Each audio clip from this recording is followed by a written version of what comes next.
Welcome to It's All Your Fault on True Story FM, the one and only podcast dedicated to helping you understand and increase your effectiveness with someone who may have a high conflict personality.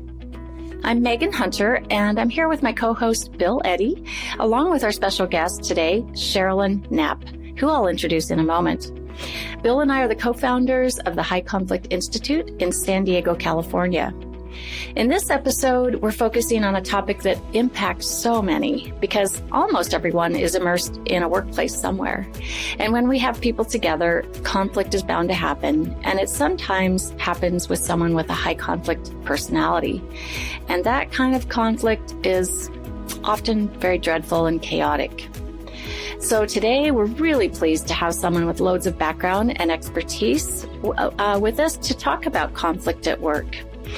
But first, a couple of notes. If you have questions about a high conflict situation, send them to podcast@highconflictinstitute.com or through our website at highconflictinstitute.com/podcast, where you'll find the show notes and links as well.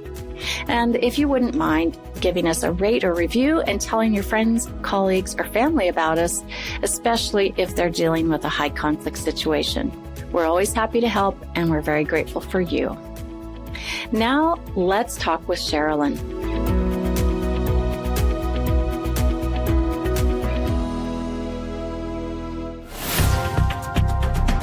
I'll do my best to give the big highlights, and then we'll get into some questions that are all about her. And Cherolyn, please feel free to jump in at any point and tell our listeners more about yourself. So listeners, this is the first time she's been on our show, but it won't be her last. We're very pleased to announce that Cherolyn has joined the HCI speaker trainer roster and will also be leading the New Ways for Work trainings that we give. So we're so pleased to have her on board with us and excited to talk to her today. And I know you'll love listening and hearing from her. We'll talk more about all of that in a little bit, but I want to let you know who she is. First, she's a conflict resolution consultant, a mediator, trainer, workplace investigator, and lawyer based in Victoria, Canada. She holds a Bachelor of Commerce in Human Resources from Toronto Metropolitan University and a law degree from the University of Ottawa. She's practiced in Canada as a litigation lawyer from 2004 to 2019 and has advised and advocated for employee, employer, individual, and organization clients in a broad range of employment, human rights, and civil disputes. And I know she doesn't like long bios, but she's done a lot of great stuff. She was also the co-managing partner of a small law firm. And in 2019, she opened Knapp Resolutions, where she focuses on helping people navigate workplace conflict. At some point, she was drawn to our work here at HCI. And as we got to know her, we were really drawn to her as well. So we're really pleased to have you on board with us, Cherolyn, and here having you on with us today. So did I miss anything in that long bio? Is there anything else you'd like to add? That feels like a very good start for getting introduced. Thank you, Bill and Megan. It's a pleasure to be here. Absolutely. It's our pleasure to have you. So we're doing something a little bit different today, which is to, ask you a few questions that we don't normally ask our guests, but I thought this would be fun today and gives our listeners a chance to get to know you better and maybe fall in love with you a little bit. So the first question, where did you grow up? Well, I grew up in a small town in Ontario, Canada. Which is far from where I live now. And it was a smaller community and also surrounded by rural communities on the beautiful shores of Georgian Bay, which is part of the Great Lakes system, which borders Ontario and some of the northern states. Georgia Bay, is that what it's called? Georgian Bay. Georgian. Bill, have you heard of Georgian Bay? Never heard of it before this, and I've been to Ontario probably 25 times, but I mean, it's a big, beautiful province. Yeah, it sure is. Cool. All right. What's your favorite reading genre? Or you can say your favorite types of movies if you prefer that. I'm a reader, and I was thinking about this question because you did give me a preview of it, and it's hard to say favorites. So here's my reading practices. I don't know about you, but I often keep a pile of books on my bedside table and have a few on the go at one time. I usually have one or two pieces of nonfiction on the go. These days, that is often a lot about conflict resolution topics, as you might imagine. So I am currently finishing up an incredible book by Deborah Tannen, written in the 80s, called That's Not What I Meant. And she's a linguist, and she talks about our different patterns in speech and how that leads to conflict and misunderstandings. So that's pretty interesting. And I also keep fiction on the go, and I'm a lover of CanLit, which is our short form for Canadian literature, fiction. And so I just finished a book by Thomas King called Indians on Vacation, which was a, satirical piece of fiction, but also very interesting from the Indigenous perspective. Well, we're looking here at you on, I know our listeners can't see you, but we can see each other on through Zoom. And I see you have a lot of books on your bookshelf behind you. So yes. I can see you're a reader.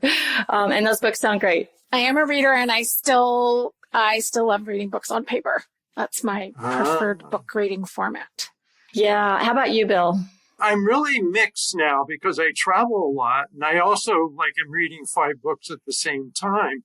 So I put them in my iPad, and I find I can just take my iPad on a plane, and I've got 5 thick books in it real easily. But I do like the feel of holding a book in paper. So I go both ways, I would say.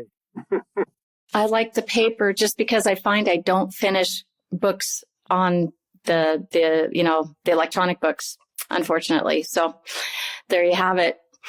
So where do you wish you could live if you could live anywhere in the world? Well, I've been thinking about this question a little bit too, because it's a toughie. And so I'm going to say something a little sappy, maybe. I love where I live.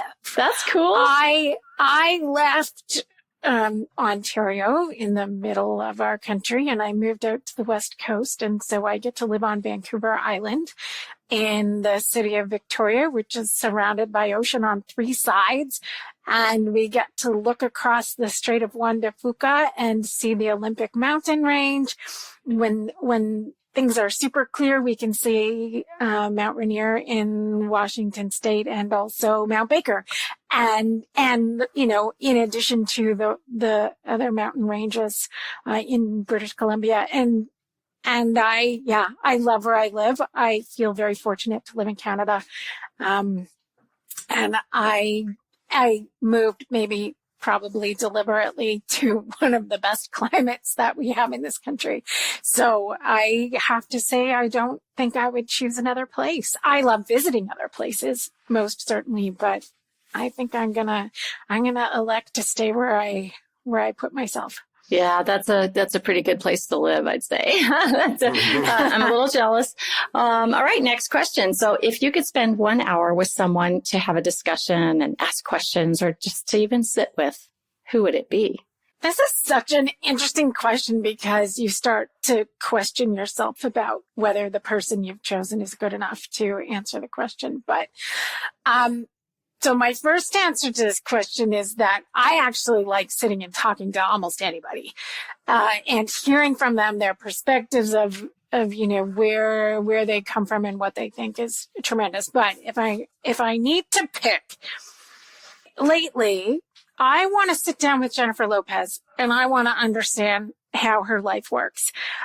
She has a documentary on one of the streaming services that I watched recently, and it sort of talks about her lead up to her Super Bowl appearance. And what I got from that story is how incredibly complex. There are a lot of things she as a person has accomplished and expects from herself, physically and professionally, and having a multifaceted career. I think that would be someone I would sit and talk to and say, tell me more about how this works. That's so cool because I suppose, Bill, were you thinking like I was thinking maybe it'd be the Dalai Lama she would want to sit with and talk with. But Jennifer Lopez, that's cool because she's fascinating. Well, I always wanted to sit and talk with Ben Franklin. But what he has in common with Jennifer Lopez is a diverse career. The benefit she has, of course, is being alive today. She is amazing. When I found out she was 50, I couldn't believe it. In the last 30 years, she doesn't seem to have aged. But very interesting. I think she'd be a fascinating person. For sure. All right. Couple more questions, and then we're going to get into the bigger stuff or different stuff. So what drew you to this profession? And what you've been in conflict resolution for quite a while now. I think the first answer has to be I became a lawyer initially, and I was drawn to that work. I think I was looking for something challenging and rewarding, and also fundamentally to help people. I made a decision in which I implemented in 2019 to move into mediation and conflict resolution work specifically.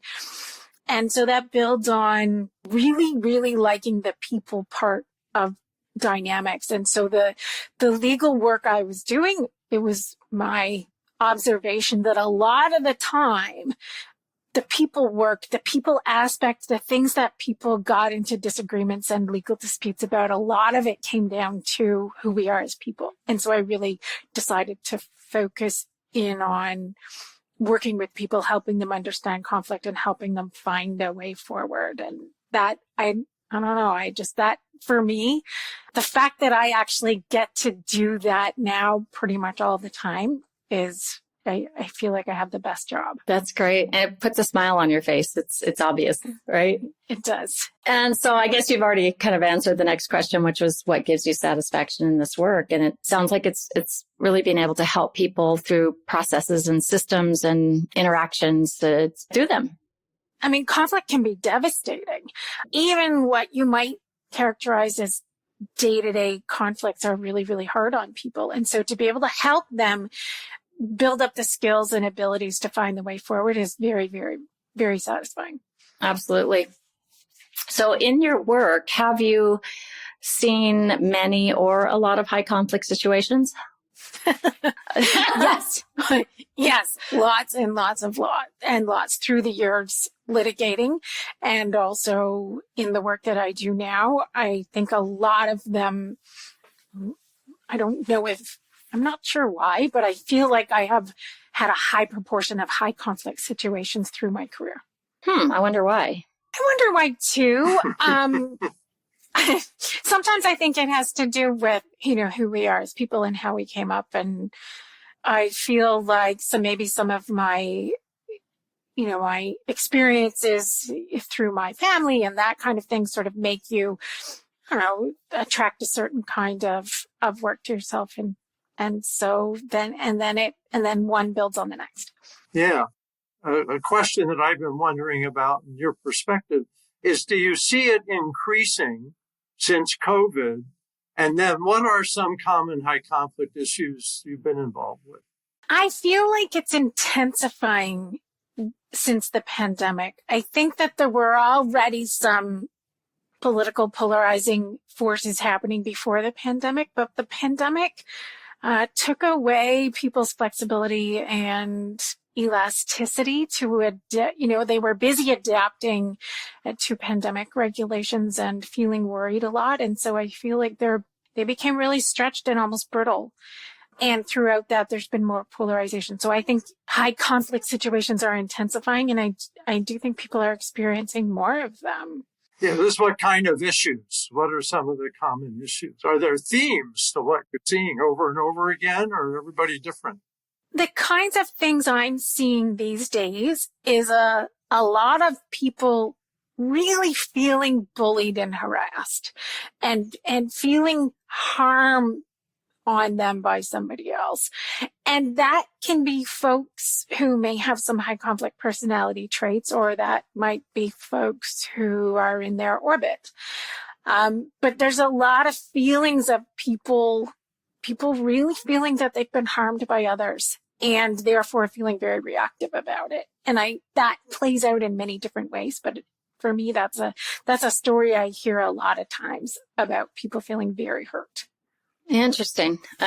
Bill's been doing a lot of research on bullying lately, so I'm sure that fits right in there. In your observations, have organizations and HR departments, management responded, I guess, in a way that works, doesn't work, or are they just kind of stumped and don't know what to do with these, maybe high conflict situations or aggression and bullying? It's my observation, and this follows with what I've heard both of you talk about in the work that you do, that the things that HR departments and managers and leaders tend to do in workplaces is the thing that works for 80 or 90% of the people. And it does work for 80 or 90% of the people. You can have a chat with someone and encourage them to gain insight into what they're doing that is problematic for their teammates or their supervisor or what have you. But for the other 10 or 20%, it doesn't work. And that's where I think there's a disconnect in workplaces is that hope that doing the same thing for all people will work for all people. And it frankly doesn't. I've been talking about that lately and kind of framing it in a kind of a way that the education system does, where there are some who are very typical, right? Learning typical, and some aren't. And I think we have the same with conflict, is there's conflict typical and some who are not. And it's those who are sort of atypical that organizations don't know what to do with. And folks who fall into that minority who may have some high conflict personality traits and some challenges and difficulty gaining insight, the beauty is that there are techniques to use for those people. And we simply need to help build capacity amongst leaders and human resources professionals who guide them to help make sure we know what the right approach is to deal with those folks. Because folks who may have high conflict personality traits, my thinking is, they need to have jobs. They have families to support. They deserve to be treated with respect. It's just that they also can be very, very disruptive people. And so having mechanisms to help those people it has been incredibly meaningful to me as a professional in what I do to have this skill set for dealing when I identify that it's that kind of person who needs those skills and techniques. Yeah, it's really similar in my thinking to alcohol and drug addiction, where you have, 10 to 15% of people realize they just shouldn't drink as the way to deal with alcohol, whereas other people, maybe occasionally they have a problem, but it's not that substantial. That you really have a different approach, and people really need skills for staying clean and sober. And in many ways, you learn those skills, you can go on and have a great life.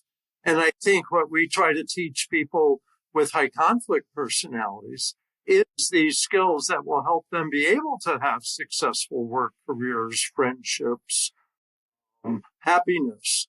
And so I really agree with you. This is the kind of thing we want to give people so they can, do the work and have a good life. And when we can help equip people who may have high conflict personality traits or the people who work with them with these skills for how to reduce conflict and bring it into more of a healthy range, is it ever interesting to watch it when you see that transformation happening?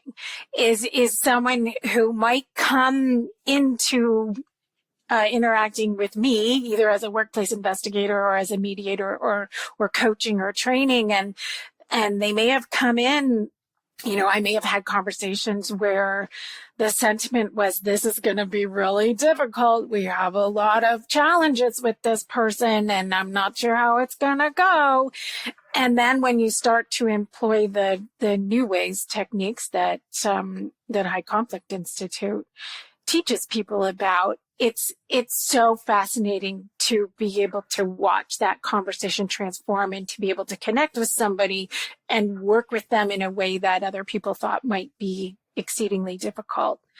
I'm amazed at how often employing the new ways skills with somebody like working with them on some of the techniques that I know we're going to talk about in a moment, it actually doesn't take very long. Right. It's pretty surprising that by changing the way I interact with them, 2 or 3 conversations, we are having a completely different process than we might have been at the very first time. And isn't it fascinating? You like you said, those who work with this individual are thinking they're exasperated. They feel like they're in chaos, and they dread the interactions. And I think they'd be really surprised if they were a fly on the wall and could see the difference in just 1 or 2 or 3 coaching sessions of, the key word you said there was connecting, using connection skills with this individual, because that's what they're really needing. It's what they're craving. And when they get that through ear statements, and, we've talked a lot about that on this podcast, in various episodes, you're exactly right. It's one of the most gratifying things I find in my work is when you see someone just really open up and they bring their walls down, they begin to trust a little bit more, and then you can really make some progress with them. And so I guess that leads us into talking about new ways for work. So I'll kind of pivot to you, Bill. New Ways has been your brainchild, your creation. I remember when you first told me about it back in probably 2008. Yeah. Or so. That's when it started. Yeah. And I remember that conversation where you said, I have this idea, people just need new ways of doing things because the old ways don't work. So it's, started with family law, and now we've gone into mediation and now workplace. And that's where we're so pleased that Cherolyn, you're joining us to do this training. So Bill, why don't you tell us, so let's talk a little bit more about New Ways for Work and why you created it, what it is, who it's for, how it works. Real briefly, we had already developed New Ways for Families. And it was a way to really teach individuals going through high conflict divorce how to manage their emotions, how to focus their thinking, write emails that were, reasonable, make proposals, make decisions. So in 2014, I was speaking with my colleague, Georgie DiStefano. We had worked together in a psychiatric hospital like 20 years earlier.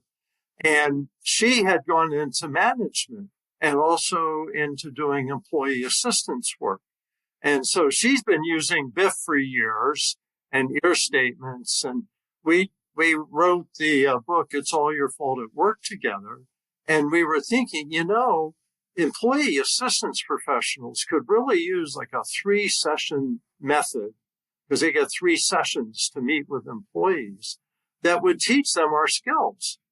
And so we kind of brainstormed together, let's translate the New Ways for Families into New Ways for Work for employees who are in trouble, or maybe a manager might refer an employee saying, I think your solution skills could improve. And it could be for managers also.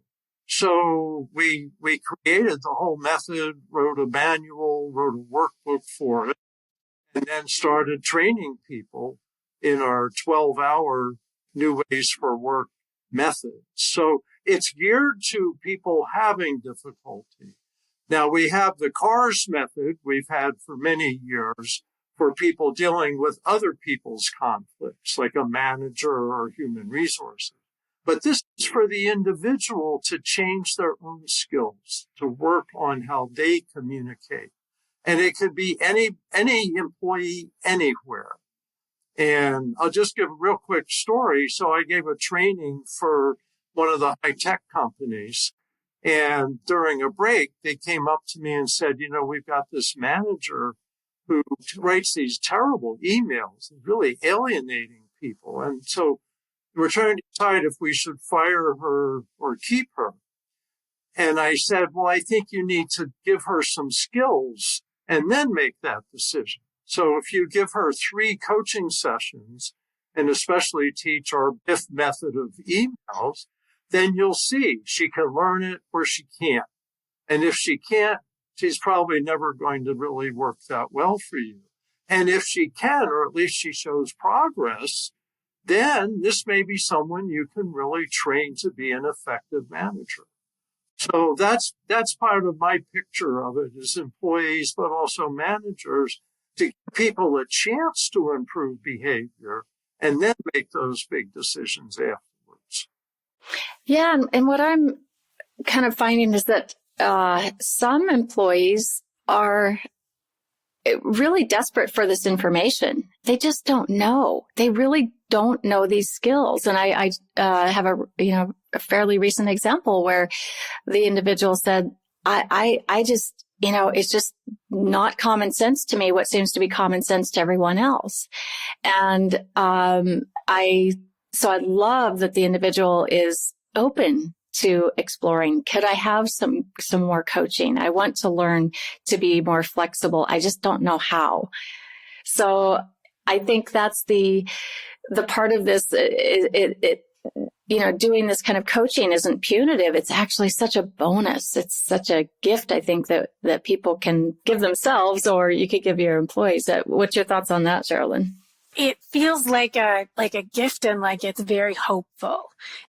Oftentimes when there's been someone who's identified as a disruptive employee, as you say, they're not used to getting positive attention. They're often feeling brushed off and dismissed. There's a lot of conflict with a lot of people. I can only imagine how stressful that must feel for the person. And, someone probably sits down and has the chat with them to try to tell them, this is how you land with your coworkers. Could you do something different? But the person doesn't know what to do different. And so they leave those quote unquote chats feeling mystified about what to do, but simply feeling more and more targeted by their coworkers.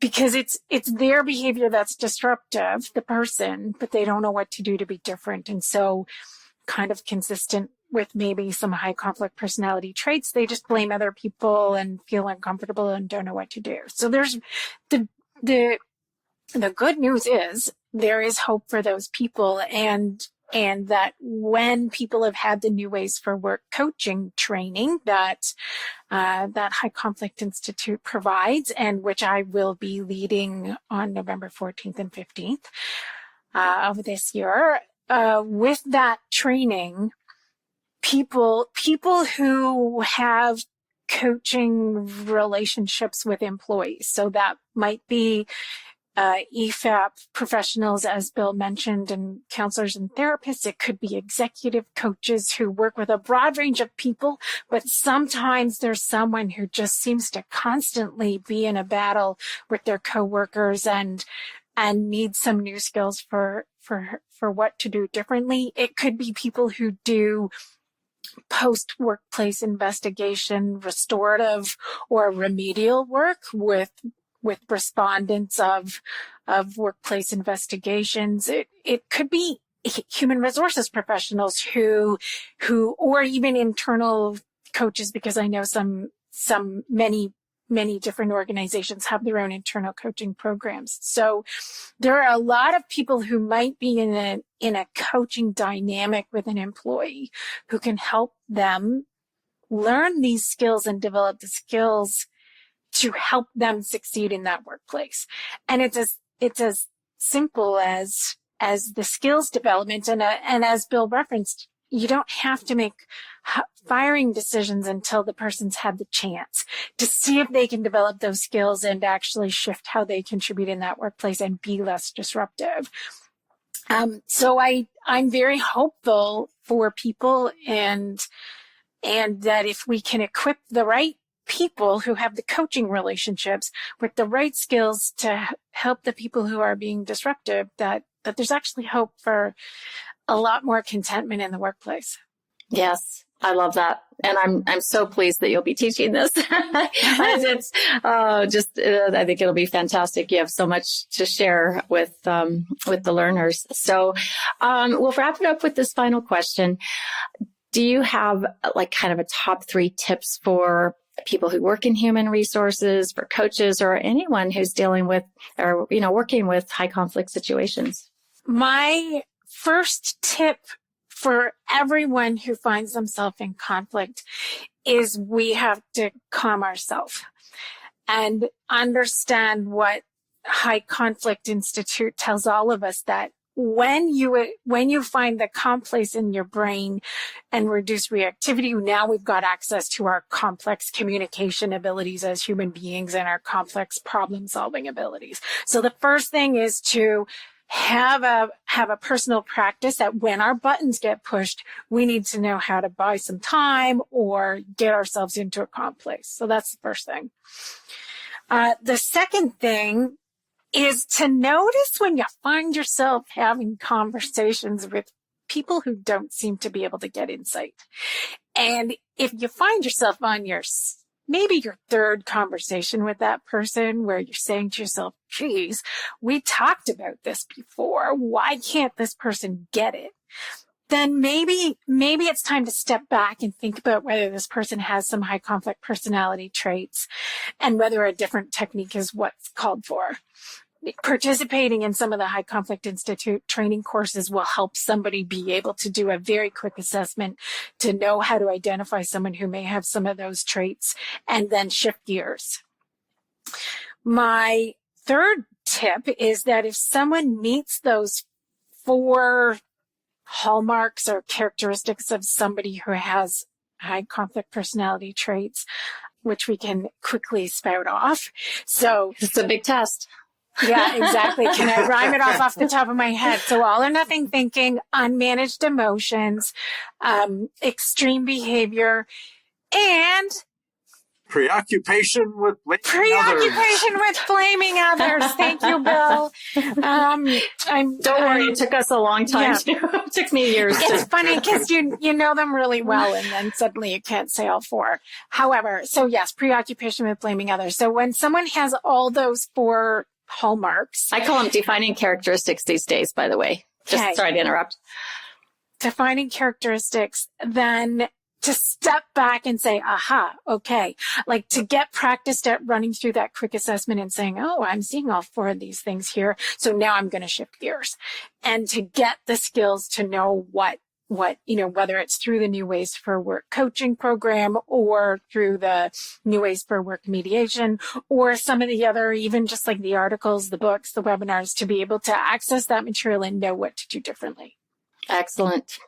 Yeah, I can't say enough how this information and these skills and techniques have been a game changer for me in my practice, to be able to quickly identify it, shift gears, and work with people where they're at and help them with what they need. Let me just add in here, you touched on mediation and our method, New Ways for Mediation, which you can use in the workplace.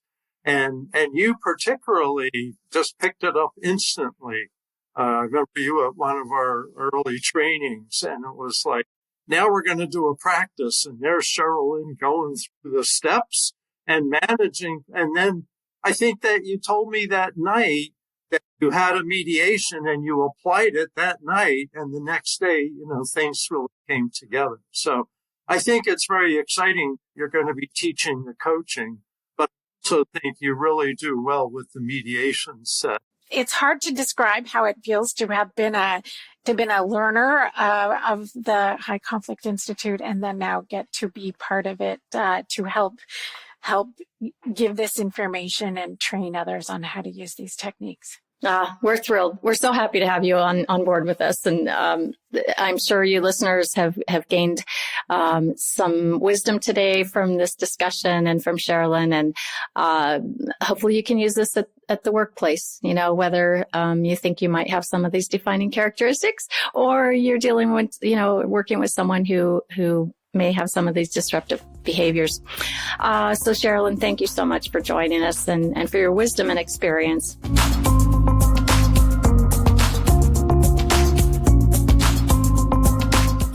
Next week, we'll talk more about mediating high conflict disputes.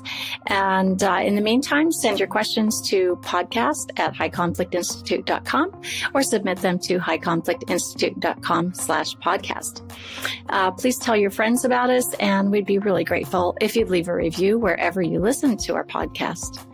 Until that episode, have a great week and keep learning about high conflict behavior and practice it so that you can help everyone find the missing piece. It's All Your Fault is a production of True Story FM. Engineering by Andy Nelson.